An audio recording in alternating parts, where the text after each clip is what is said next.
Oke, Nissan itu nama asli. Forge itu nama panggung. Sebenarnya nama band saya dulu, saya bikin band namanya The Fortes, yang artinya bunyi kata dasarnya forte, bunyinya sangat nyaring. Gitu. Jadi aku kasih embel-embel huruf Z, Fortes, nama band tuh waktu itu. Nah, tapi karena masih kepanjangan ya, yaudah deh. Ada kebutuhan solo gitar, kebutuhan solo gitar waktu itu. Mau namanya siapa sih? Namanya siapa nih? Namanya siapa? Udah, akhirnya diputuskan untuk memakai nama Nissan Forge.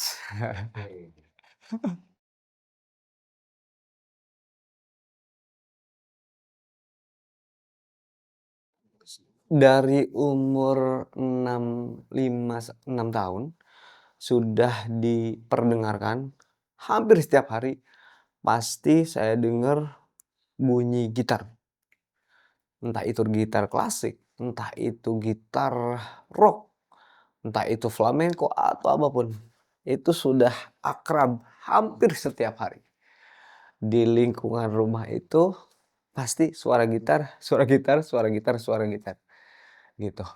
Nah, akhirnya, beranjak SMP kelas 1 kalau nggak salah, itu mulai intens latihan sama ayah.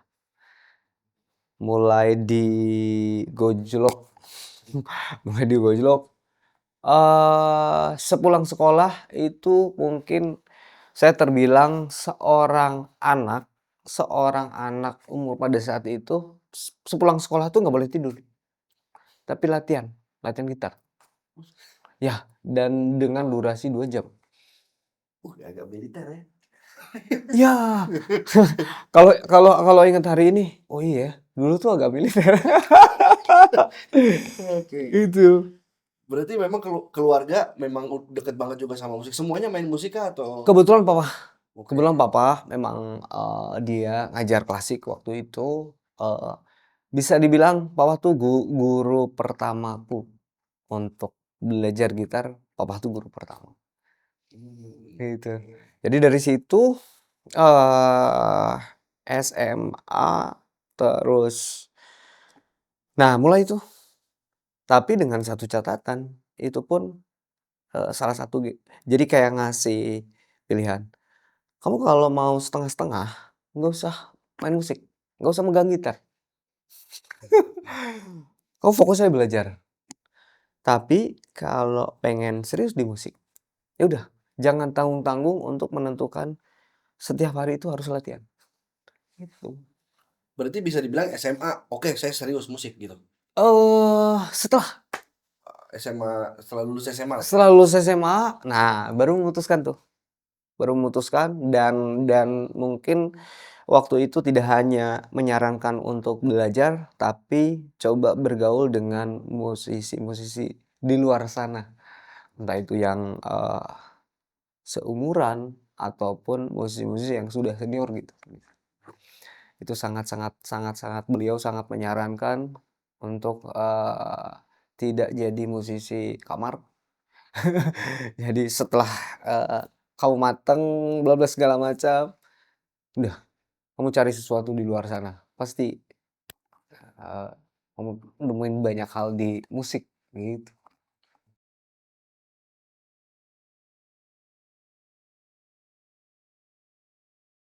Nah, beberapa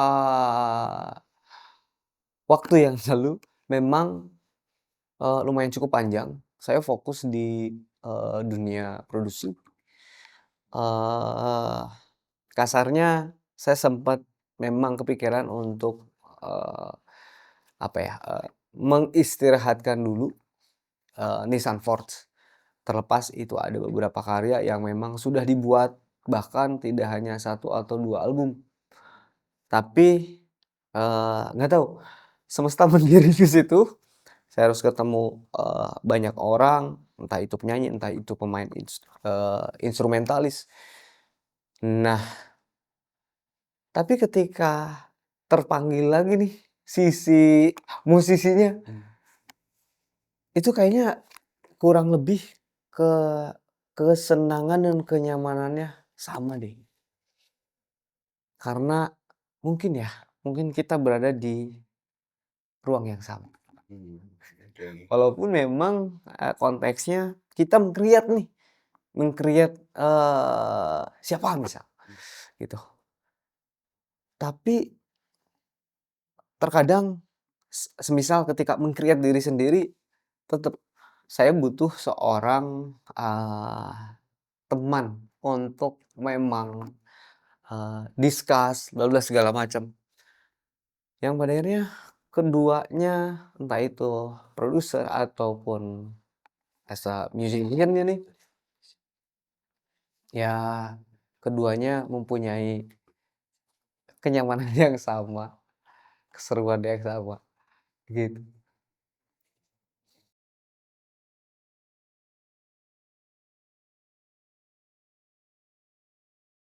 Nah, sebenarnya memang si apa, Futuristic Project itu saya pengen nih seseorang yang memang terlibat di project ini tidak hanya musikal, tapi di luar itu dan ketika itu memang salah satu hal yang, aku lihat sangat-sangat potensial. Kenapa kenapa tidak kita coba gitu? Entah itu mungkin itu bagian dari stage act, tapi menurutku dia harus mengatur otak kiri, otak kanan. Nah, dan waktu itu pertama kali tawarin sebenarnya belum belum pernah nyoba sama sekali. Tetapi ada keyakinan bahwa pasti mampu deh, gitu. Jadi kebetulan bukan hanya ingin nge-present secara musikal, tapi experience yang sampai hari ini, dia tekuni gitu, painting. Dan itu pun kayak, "Terus kenapa gitar akustik harus sama musik elektronik?" Semisal gitu, Iya "Itu bener. kan musiknya elektronik gini-gini." Eee, Jawaban simpelnya, kenapa tidak?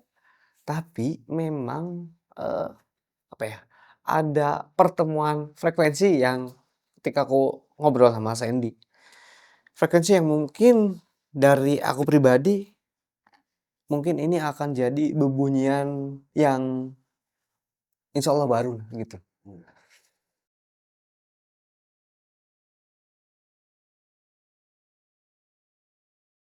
Nah, mungkin untuk Nissan Ford sendiri, as a Nissan Ford, saya sudah menyiapkan beberapa karya, EP dan EP yang tidak hanya satu, EP yang memang saya sedang siapkan juga dan, kebetulan ada visi dan misi yang panjang dengan Futuristic, eee, betul-betul mengeksplor entah berangkat dari karya-karyaku yang dulu yang sempat dirilis, entah itu karya instrumental pada akhirnya jadi berlirik dan dikolaborasikan dengan, musik elektronik serta painting bla bla segala macam. Tapi pokoknya ke depan karya-karya terbaru, apa namanya, format-format musik terbaru mungkin akan disuguhkan ke khalayak. Jadi kalau bisa dibilang tanda kutip, ini tawaran baru dari Nissan Forge nih? Yes, betul. Mantap.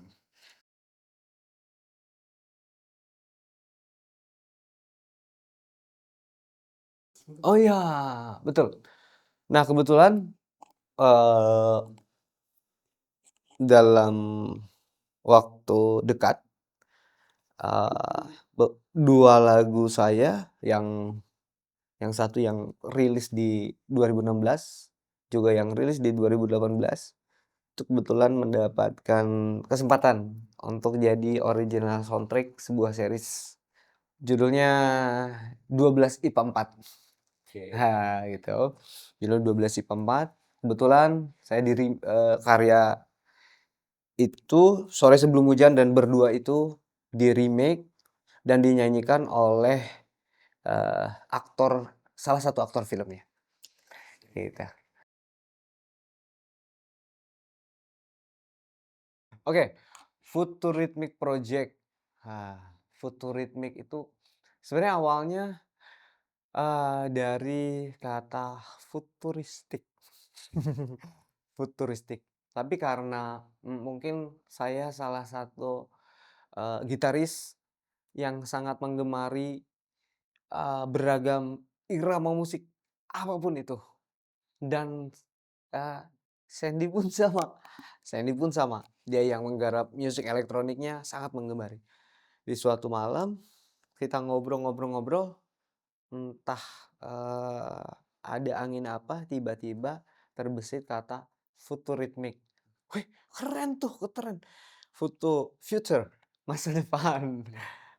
Ritmik, irama. Jadi, bisa diartikan irama masa depan.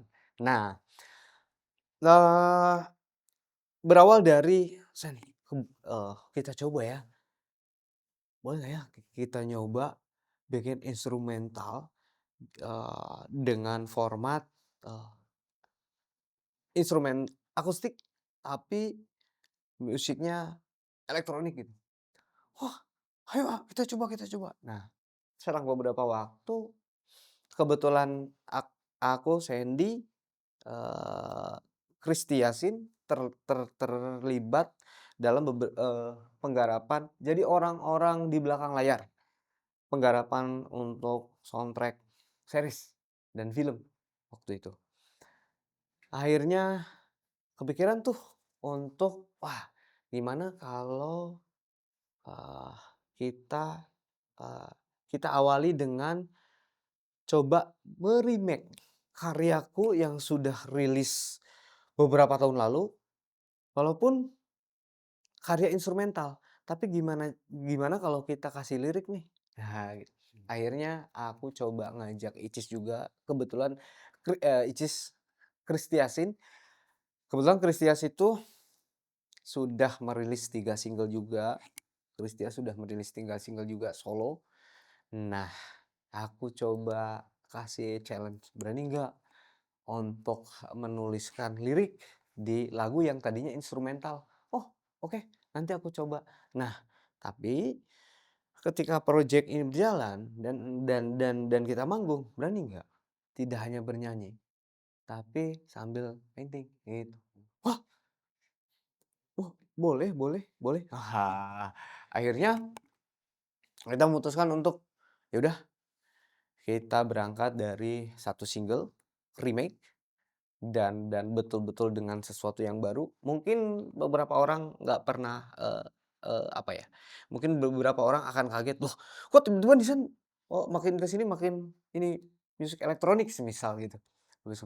Tapi memang visi dan misi ke depan, aku pengen nih, eee, Futurismic tuh betul-betul mengeksplor tidak hanya dari sisi, karya yang sudah ada, kemudian dibawa ke format yang mungkin orang tidak pernah ngebayangin di situ ada painting. Mungkin ke depannya kita bisa berkolaborasi dengan, eee, entah itu instrumentalis, entah itu penyanyi atau siapapun, berkolaborasi dengan sejenis musik apapun, tapi dengan,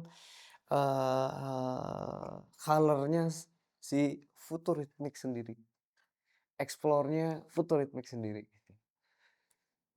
Dan berharap bisa, apa ya, mungkin dari, musik-musik elektronik yang, sudah lahir sebelumnya, entah itu di, dalam negeri ataupun di mancanegara, tapi setidaknya itu jadi sebuah referensi untuk, oh, mudah-mudahan nih apa yang sudah mereka buat, kita tidak usah mengulang tapi coba nyari sisi yang belum mereka sentuh.